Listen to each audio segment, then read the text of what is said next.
বেঁচে থাকা বিশাল বিলাসিতা, বেঁচে থাকা এমন বিলাসিতা,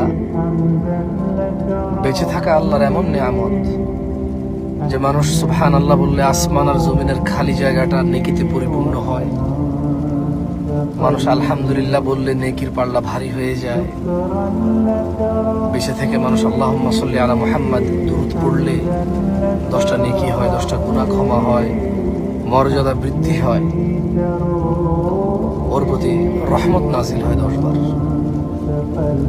বেঁচে থাকলে ফজরের 2 রাকাত সুন্নত আদায় করলে দুনিয়াতে যা আছে এর চেয়ে বেশি কিছু পাওয়া যায়।